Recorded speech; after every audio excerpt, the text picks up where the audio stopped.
Nagbabalik po ang Kaytanin Action at narito po ang paghaharap. At narito po ang nagrereklamo, si Rose, at ang kanyang inirereklamo, si Omar. Kasama po ang ating mga abogadong si Attorney Matt, Attorney Bernadette, Attorney Mark. Narito po si Kuya Alan.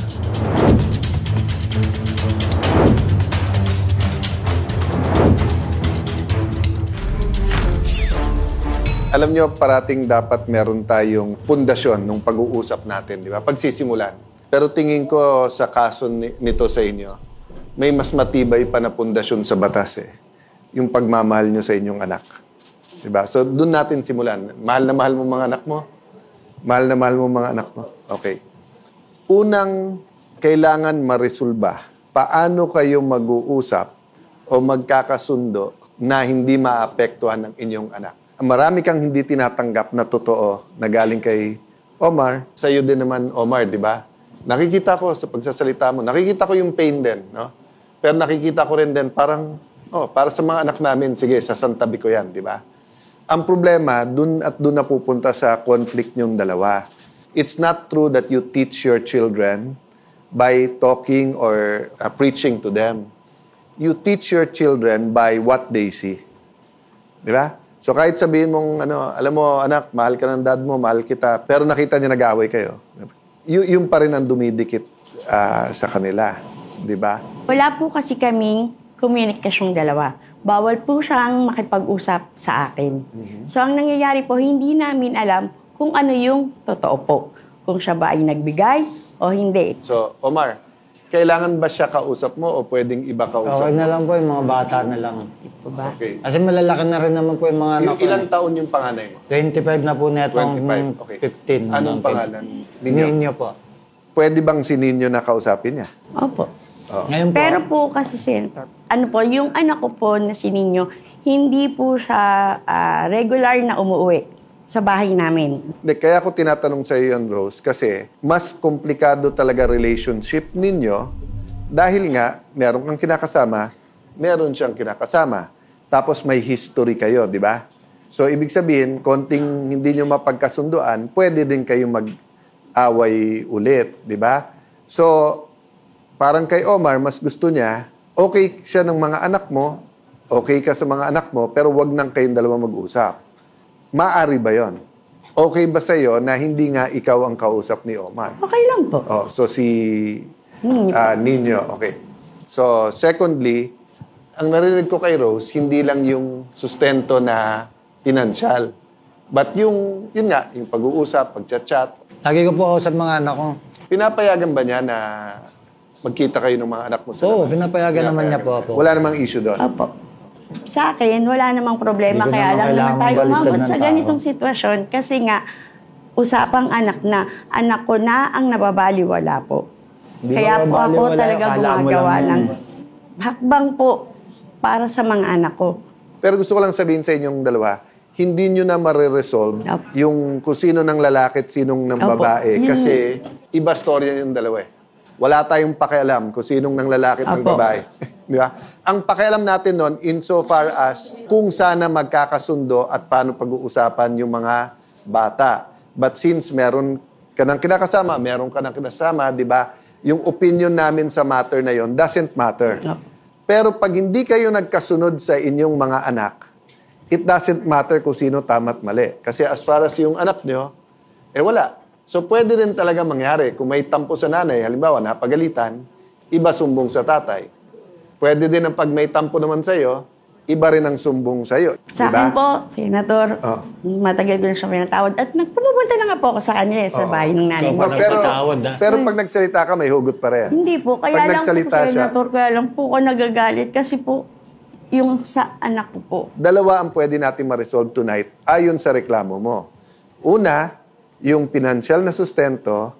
Pangalawa, yung moral, yung support, yung pagmamahal, yung attendance niya. No? Na hindi ka naman pinagbabawalan basta't anak mo, di ba? Oo. So, ayon sa limitasyon, kasi nagtatrabaho siya, di ba? Okay. So, dun muna tayo sa financial. Isang ayon kayong dalawa na kay Ninyo. Opo. Oh. Okay sa iyo yung basta't kinakaya niya yung 100 Opo. a day pag may pasok. Opo. Oh, okay din sa iyo yun, di ba? Okay. So, pangalawa, yung doon sa pakikitungo, yung oras na kailangan siya ng anak. Wala tayong problema doon sa, yun ang beauty ng technology. Anytime, pwede mag-textan, mag-chat, magtumawag, di ba?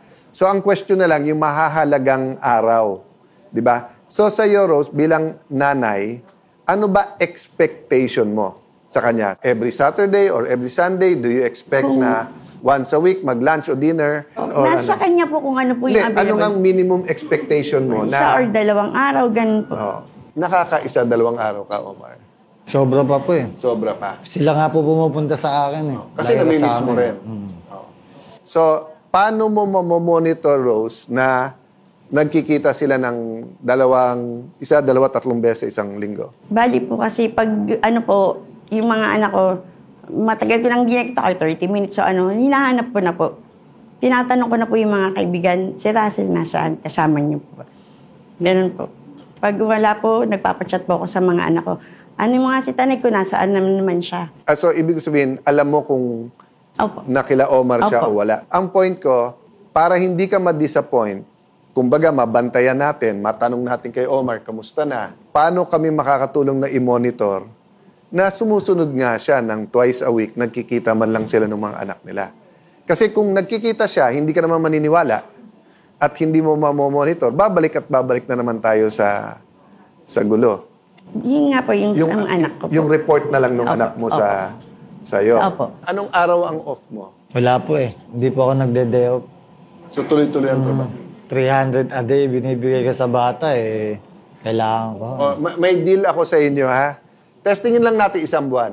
1 buwan, mamili ka, Sabado o Linggo, kami magbabayad ng arawan mo. So kung 500 ka that day, kami magbibigay ng 500, hindi ka biyabiyahe, hindi ka magtatrabaho. Yung araw na yon, ang trabaho mo lang, samahan mga anak mo. Call ka doon? Oh. Payag ka doon? Ha? Opo. Oh. Whether dadalhin mo, iwan mo lang. Subukan natin 1 buwan, tapos mag-usap tayo ulit. Kasi 2 ang gusto kong gawin, Omar. 1, makapagpahinga ka rin. Hindi habang buhay malakas tayo. May wear and tear din tayo eh, di ba? Pangalawa, I think pag nakita ni Rose at nakita mo yung saya ng mga anak mo, baka kalahati, hindi 100%, pero kalahati nung pinag-uusapan natin dito, maano yun. Di ba? So, ang pakiusap ko lang, Rose, i-confine mo muna pakikipag-usap mo kay Nino at sa biyanan mo. Ang pakiusap ko, Omar, kung payag kayo sa deal na yan, doon tayo mag-umpisa. Willing po ako. Okay sa'yo, Omar? So, I will finish it there and I hope this will be successful.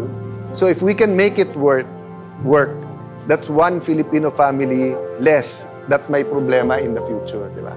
Ang nais lamang ng Kaitanen Action, kahit konti lamang na maayos yung inyong relasyon in the context of your children, okay nang umpisa yon. Tama si Kuya Alan. Let's think about the children. Gusto ko at the end of your story, ang sinasabi ni Rose, hindi perpekto ang tatay niyo pero mahal niya kayo, mga anak. Gusto ko marinig sa iyo, marami akong problema, hindi perpekto nanay niyo pero mahal ng nanay niyo mga anak. Gusto ko marinig sa mga anak pag nagkikwento sa kanila, hindi perpekto parents namin pero mahal nila kami. Di ba? And that's why yung gagawin natin ngayon is small steps towards that. Attorney Bernadette, baka may nais kang idagdag. May sinabi sila na para sa anak. So, nakikita mo na yung heart talaga nila is para sa mga anak nila, for the best interest of their children. Malayo pa, pero at least andito na nag-umpisa na tayo. Kahit naman po sa batas, sinasabi na ang pinakamahalagang konsiderasyon sa usaping custody, support, ay lagi nga po ay best interest of the child. Maraming salamat. Kami dito sa Kaitanen Action, we are willing to listen. Kasi hindi naman tayo lahat may solusyon sa lahat ng problema. But, Kuya Alan at ang ating mga abogado, kami lahat, we will listen to you. Sa ating pagbabalik, Kaitano Action agad dito sa Kaitanen Action with Boy Abunda. Problemang kuryente naman. Pero nariyan si Kuya Larry at a-actionan natin agad. Sa pagbabalik yan ng Kaitano in Action! Kaitano in Action! Kaitano in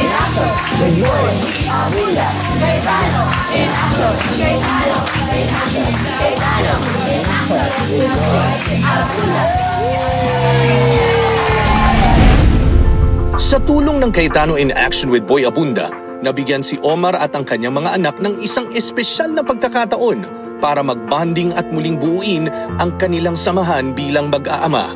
Ngayong araw po, sinundo ko po sila yung mga anak. At dumiretso po kami rito sa mall. Kumain po, tapos banding namin, mamasyal. Masaya po ako, kasama ko yung mga anak. Ang pagkakataong ito ay hindi lamang isang sandali ng kasiyahan, kundi unang hakbang tungo sa mas marami pang bonding at matibay na relasyon ni Omar sa kanyang mga anak. Yan po, kung dumulog ako sa programa, marami po ako natutunan.